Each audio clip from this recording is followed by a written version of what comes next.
ဂျက်လီလိုဆိုလိုက်တာနဲ့လင်းမြန်လွန်းတဲ့လက်သီးချက်တွေခန်းညာလှပတဲ့ဝူရှူးတိုင်းကွက်တွေအပြင်ဝမ်ဖေးအောင်ဇက်ကောင်ကိုတရုပ်ဆောင်ခဲ့တဲ့တရုတ်မင်းသားတဦးကိုပြေးမြင်မိကြမှာပါဒါပေမဲ့သူ့ရဲ့ဘဝအစစ်မှန်ကရုပ်ရှင်ဇာတ်ကားတွေထက်ပိုပြီးဒရမာဆန်တယ်လို့စိတ်လို့ရှားပွဲလဲပိုကောင်းလှပါတယ်ဂျက်လီဟာအသက်၈နှစ်သားအရွယ်တွေကဝူရှူးတိုင်းပညာကိုစတင်လေ့လာသင်ကြားခဲ့သူတစ်ယောက်ဖြစ်ပါတယ်ဒါအပြင်ဂျက်လီဟာဝူရှူးတိုင်းပညာမှာပါရမီပါခဲ့သူတစ်ယောက်ဖြစ်တာကြောင့်အသက်12နှစ်အရွယ်မှာတရုတ်နိုင်ငံလုံးဆိုင်ရာဝူရှူးပြိုင်ပွဲကိုဝင်ရောက်ရှင်ပြိုင်ခဲ့ပြီးလူကြီးတွေကိုကျော်လွန်ပြီးတော့ရွှေတဆေးစု9စုထိရရှိအောင်စွမ်းဆောင်နိုင်ခဲ့ပါတယ်။သူ့ရဲ့ဝူရှူးစွမ်းရည်ကြောင့်အမေရိကန်သမ္မတရစ်ချက်နစ်ဆင်ရဲ့ရှင်းမောက်မှာ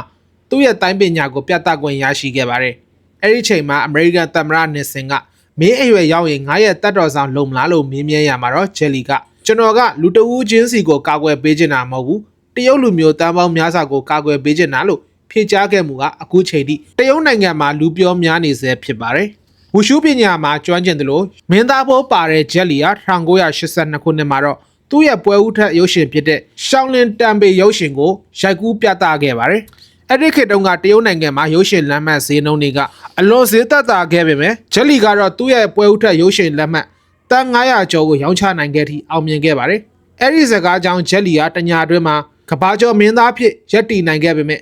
သူရရှိတဲ့လောက်ခလာစာကတော့တနေ့ကိုအမေရိကန်ဒေါ်လာပတ်ဝန်းကျင်သာရရှိခဲ့တယ်လို့သိရှိရပါတယ်။1992ခုနှစ်ကနေ1998ခုနှစ်ထိဂျက်လီဟာတခါတုန်းကတရုတ်ပြည်အမိရတဲ့တရုတ်တိုင်းကားတွေကိုရိုက်ကူးခဲ့ပြီးတော့ဇလန်ရဲ့အဓိကမင်းသားဖြစ်တဲ့ဝမ်ဖေးအောင်နေရာမှာအထူးပြည်ပြင်စွာတရုတ်ဆောင်နိုင်ခဲ့တာကြောင့်တရုတ်နိုင်ငံရဲ့ထိပ်တန်းမင်းသားတဦးဖြစ်ရပ်တည်နိုင်ခဲ့ပါတယ်။တရုတ်ရုပ်ရှင်လောကမှာထိပ်တန်းမင်းသားတဦးဖြစ်ရပ်တည်နိုင်ခဲ့တဲ့ဂျက်လီဟာနောက်ပိုင်းမှာတော့အမေရိကန်ဟောလိဝုဒ်ရုပ်ရှင်လောကကိုကူးပြောင်းဖို့ကြိုးစားခဲ့ပြီးအစပိုင်းမှာသူ့အနေနဲ့အင်္ဂလိပ်စကားကိုကောင်းမွန်စွာပြောဆိုနိုင်ခြင်းမရှိခဲ့တာကြောင့်အခက်အခဲတွေများစွာကြုံတွေ့ခဲ့ရပါတယ်။သူ့ရဲ့ပထမအဦးဆုံးဟောလိဝုဒ်ရုပ်ရှင်ဇာတ်ကားကတော့